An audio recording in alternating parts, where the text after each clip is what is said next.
inisiasi menyusui dini atau IMD, mungkin Ibu sudah tahu ya.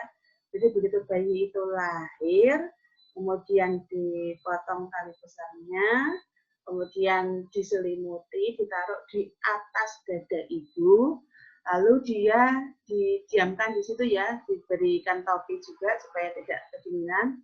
Kemudian nanti dia akan mencoba, akan bergerak ke sana kemari mulutnya, dan dia akan berusaha untuk mencari puting ibunya sendiri ya, bukan ibunya yang lain. Jadi dia diletakkan di antara dua payudara ibu yang tentu saja ini kulit ke kulit ya, jadi tidak ada pakaian antara ibu dan anak. Anak hanya diselimuti dan diberikan topi. Kemudian nanti anak akan berusaha sendiri, jadi dia itu punya refleks insting untuk mencari puting ibunya karena baunya sama dengan bau cairan ketuban di dalam perutnya ya, sehingga bayinya itu mampu membaui mana itu puting gitu. Kemudian dia akan mencari sana kemari sekitar 30 menit sampai 1 jam baru dia ketemu putingnya. Biarkan proses ini berjalan yang namanya inisiasi menyusui sampai dia nemu puting, lalu dia nyusu sendiri gitu. Jadi tidak kita susui tidak, tapi dia mencari puting ibunya sendiri, kemudian dia menyusu langsung sendiri ya. Kita membantunya hanya memposisikan saja di tengah-tengah itu, lalu menjaga supaya mulutnya, hidungnya itu tidak tertutup, sehingga udara dia bernafasnya jadi susah gitu. Nah, silahkan ini bisa biasanya dilakukan dengan ibu-ibu yang lebih bidan ya, atau di tempat persalinan yang lain itu kalau insya Allah akan dilakukan inisiasi menyusui dini asalkan ibu dan bayinya itu memang sehat ya. Jadi kedua-duanya memungkinkan dilakukan inisiasi menyusui dini, itu nanti biasanya akan dikerjakan di pelayanan kesehatan tempat ibu melahirkan. Nah, dari situ nanti bayi kalau sudah selesai inisiasi menyusui dini, sudah menyusu, udah 1 jaman ya, kemudian selesai, nanti dilanjutkan proses persalinannya, kemudian bayinya dilakukan perawatan.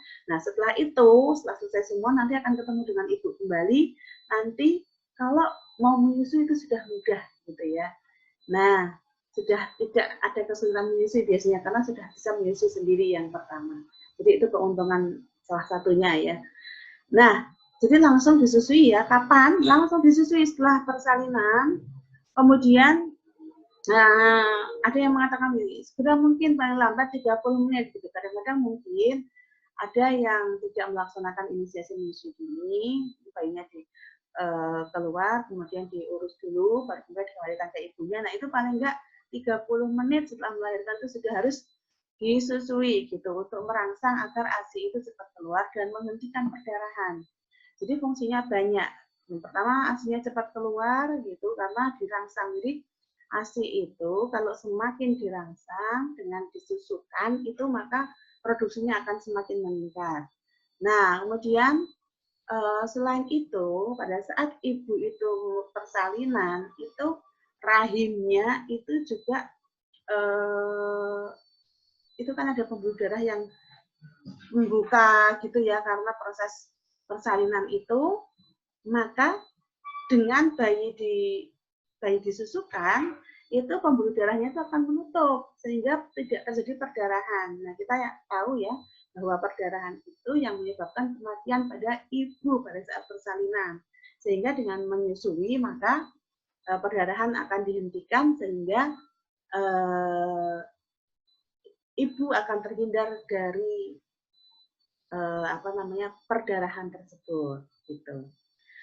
Kemudian di TTI atau susui bayi sesering mungkin gitu sampai ASI keluar. Setelah itu berikan ASI sesuai kebutuhan bayi. Waktu dan lama menyusui tidak perlu dibatasi. Jadi sesuai on demand bahasanya atau sesuai kehendak bayi, sesuai kebutuhan bayi. Bayi nangis, lapar, susui, ngecel ya. Ngecel istilah lainnya ya, begitu ngecek dijeli ASI seperti itu. Jadi ada yang makan 2 jam sekali ya, tidak ada sebenarnya ya 2 jam sekali itu hanya Misalnya pada bayi-bayi yang dia doyan banget tidur gitu ya, turu terus gitu, ibunya nggak ngeh kalau dia tidur, ibunya asik kegiatan yang lain sehingga lewat, lupa ya, udah 2,5 jam nggak bangun bayinya, ibu diam aja. Nah akhirnya bayinya kuning karena kurang ASI misalnya. Nah yang seperti ini kemudian tenaga kesehatan mencoba untuk memberikan masukan, oh diberikannya itu sekitar 2 jam, paling enggak 2 jam itu dibangunkan, kemudian disusui, begitu maksudnya. Tapi sebetulnya tidak ada waktu-waktu yang khusus, jadi begitu bayi ingin langsung disusukan, seperti itu ya. Jadi kapan langsung diberikan begitu lahir, kemudian bagaimana, ya caranya adalah sesuai kebutuhan bayi, sekehendak bayi. Itu ya, kapan dan bagaimana sudah jelas. Kita lanjut ke manfaatnya. Sebenarnya kenapa harus kita berikan? Apakah ada manfaat yang lebih dari apapun sehingga harus diberikan? Ada. Manfaat bagi ibu itu menjalin hubungan kasih sayang antara ibu dengan bayi. Kalau ibu memberikan ASI pada bayi, otomatis dia akan memberikannya dengan penuh kasih sayang. Dia merawat bayinya, menggendong, menyusui. Nah, itu akan timbul ikatan batin antara ibu dengan bayinya yang itu tidak bisa diberikan oleh ayah sekalipun gitu, atau ibu yang lain, pengganti yang lain tidak ada. Nah, ini bisa meningkatkan hubungan kasih sayang antara ibu dengan bayi. Yang berikutnya mengurangi perdarahan setelah persalinan. Tadi sudah saya jelaskan. Pada saat persalinan darah yang keluar yang banyak karena darahnya banyak yang terbuka. Nah dengan menyusui itu akan muncul hormon yang namanya oksitosin, di mana oksitosin itu akan menyebabkan pembuluh darahnya itu akan mengecil seperti itu sehingga perdarahannya bisa dikurangi. Kemudian mempercepat pemulihan kesehatan ibu ya, dengan menyusui itu ternyata ibu cepat pulih gitu. Misalnya kondisi rahimnya itu kan habis menyusui itu setinggi pusar ya, udel ya. Kemudian nanti akan turun terus sampai tidak teraba gitu. Jadi salah satunya ya rahimnya cepat mengecil menyusui sehingga pulih seperti kondisi semula, dan juga hal-hal yang lainnya akan segera pulih ya. Kemudian mengurangi resiko terkena kanker payudara dengan menyusui, itu hasil penelitiannya menunjukkan bahwa kanker payudara itu bisa dikurangi resikonya ketika seorang wanita itu menyusui gitu. Maka luar biasa, kita hanya harus menyusui sesuai kodrat kita, tidak usah melakukan hal yang lain. Yang berikutnya lebih praktis karena ASI lebih mudah diberikan pada setiap bayi yang dibutuhkan. Praktis karena ngecil tadi ya, yang dibuka diberikan. Nah seperti itu ya. Jadi manfaatnya bagi ibu itu kasih sayang, mengurangi perdarahan, mempercepat pemulihan kesehatan, resiko terkena kankernya berkurang, dan lebih praktis. Yang berikutnya bagi bayi ya dan keluarga. Untuk bagi bayi itu bayinya sehat, lincah, tidak cengeng, dan bayi tidak sering sakit. Nah ini yang paling penting ya, bayinya itu tidak sering sakit kalau kita memberikan ASI eksklusif. Itu hasil penelitian. Ibu-ibu mungkin juga bisa membuktikan sendiri, mungkin di lingkungan sekitarnya ada bayi yang diberikan ASI eksklusif, ada yang tidak. Nah itu bisa membandingkan antara keduanya, apakah yang lebih sering sakit yang mana gitu ya. Nah, insya Allah yang diberikan ASI eksklusif itu tidak sering sakit, sehingga kalaupun sakit itu yang saya lihat ya itu sebentar, misalnya flu ya, karena mudah sekali kena flu pilek itu 2-3 hari selesai. Tetapi yang tidak diberikan ASI eksklusif itu bisa lama. Yang berikutnya bagi keluarga itu praktis, tidak mengeluarkan biaya untuk pembelian susu dan perlengkapannya, jadi nggak beli botol, nggak beli pemanas, nggak beli yang lain-lain, tidak perlu waktu dan tenaga untuk menyediakan susu formula.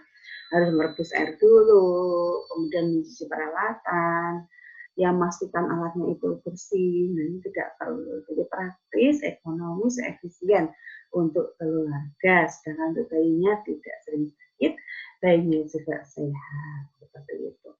Nah, cara menjaga mutu dan jumlah produksi ASI itu seperti apa? Caranya yaitu mengkonsumsi makanan bergizi seimbang, banyak makan buah dan sayuran, makannya lebih banyak dari biasanya, minum lebih banyak dari biasanya, kemudian cukup istirahat. Jadi kalau misalnya bayinya sedang tidur, ibu sudah selesai melakukan hal-hal yang lain, ya ibu harus ikut istirahat seperti itu. Kalau yang terjadi ini kita kerja terus ya, kalau bayinya tidur kita bekerja terus. Nah, yang seperti itu butuh support dari lingkungan sekitarnya atau bantuan dari lingkungan sekitarnya. Kita misalnya jadi mertua, ya harus paham bahwa ibu itu butuh istirahat, butuh pikiran yang fresh, tenaga yang cukup untuk menyusui dan merawat anaknya, sehingga orang yang sekitarnya itu harus pengertian gitu ya, dibantu untuk aktivitas yang lain sehingga ibu bisa istirahat, tetapi juga imbang ya antara memenuhi kebutuhan bayi dan memenuhi kebutuhan keluarga gitu.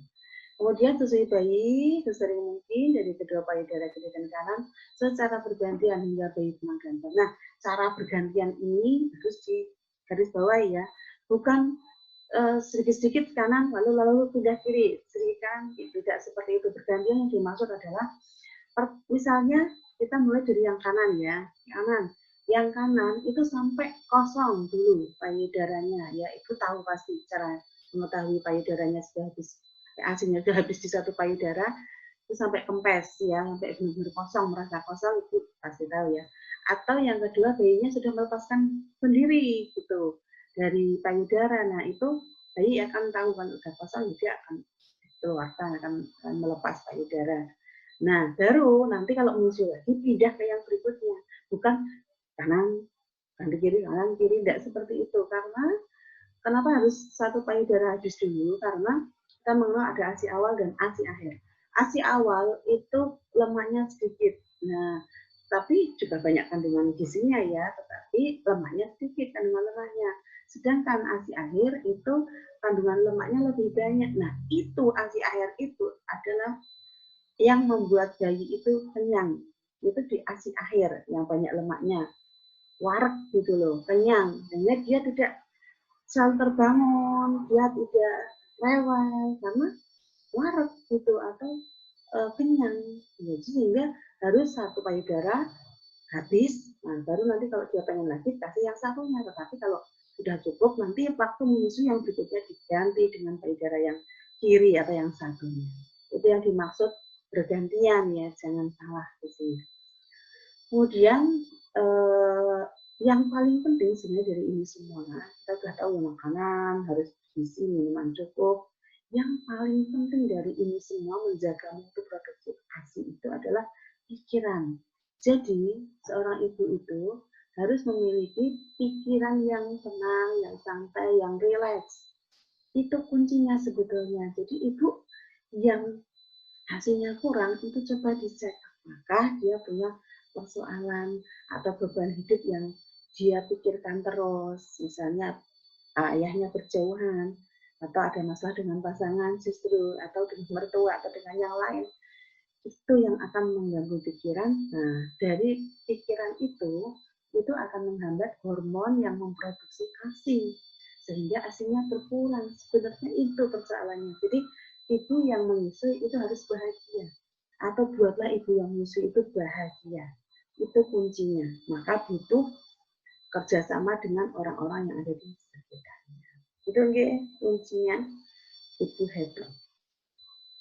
Nah, yang perlu diperhatikan untuk membantu keberhasilan seperti yang saya bilang tadi, dukungan dari orang-orang sekitar, suami, orang tua, ibu mertua, dan keluarga lainnya sangat diperlukan dalam upaya pemberian ASI selama 6 bulan. Kalau mertuanya nggak paham tentang ASI, ibunya atau orang tuanya nggak paham, suaminya nggak paham, maka biasanya mereka tidak mendukung. Bayinya kan ada kondisi ya tertentu selama 6 bulan itu bayi tiba-tiba rewel terus. Nah itu ternyata sedang pertumbuhan yang cepat sehingga dia rewel padahal sudah disusui sampai bingung kenapa gitu. Nah kalau kita tidak punya pemahaman yang cukup itu akan persepsinya oh bayinya butuh makanan lain nih, nggak hanya ASI aja, ASInya nggak cukup nih, sehingga mendorong untuk diberikan yang lainnya, seperti diberikan makanan-makanan yang lainnya ya, MPAS-nya diberikan di sini sebelum 6 bulan gitu. Padahal dia memang sedang pertumbuhan yang cepat. Yang dibutuhkan adalah kalau suami terus menerus, ibu yang pikirannya yang happy, makannya yang cukup, istirahat yang cukup, nggak masalah terus diberikan ASI-nya, walaupun bayinya itu rewel. Tuh. Gitu ya, jadi perlu dukungan dari orang sekitar supaya ibunya ini happy dan berhasil ASI eksklusifnya. Nah, yang bekerja gimana? Ada ibu-ibu yang bekerja, ya, yang tidak bekerja tentu saja akan mudah karena waktunya itu selalu ada untuk bayi. Tapi yang bekerja bagaimana? Bisa tetap berikan ASI eksklusif, caranya berikan ASI sebelum berangkat kerja. Jadi kalau sedang di rumah, berikan ASInya langsung.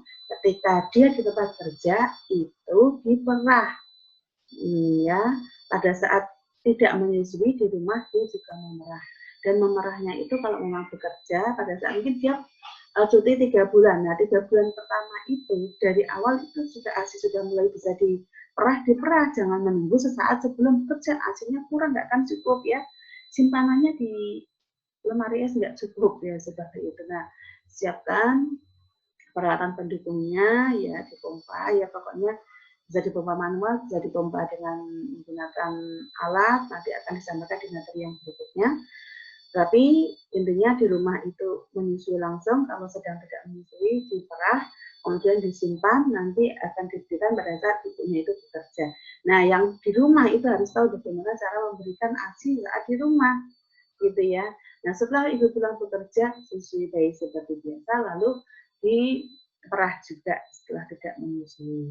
Nah, seperti itu, ibu-ibu sekalian, untuk menyimpan ASI-nya itu kalau di rumah 6-8 jam, tapi suhunya 25 derajat Celcius ya. Di termos es juga bisa, nggak punya kulkas, jadi 24 jam. ASI yang disimpan di lemari es tahan 3-2 jam, bahkan maksimal sampai 5 hari, tapi suhunya di bawah 4 derajat. Kemudian ASI yang disimpan di freezer itu bisa tahan sampai 6 bulan dengan suhu di bawah minus 18 derajat. Ibu-ibu, nanti ada beberapa materi berikutnya yang akan disampaikan di tim kami. Ini enggak hanya ini, banyak yang lainnya. Nanti akan kita sampaikan secara bertahap. Untuk yang pertama, sekian dari kami, semoga bermanfaat. Assalamualaikum warahmatullahi wabarakatuh.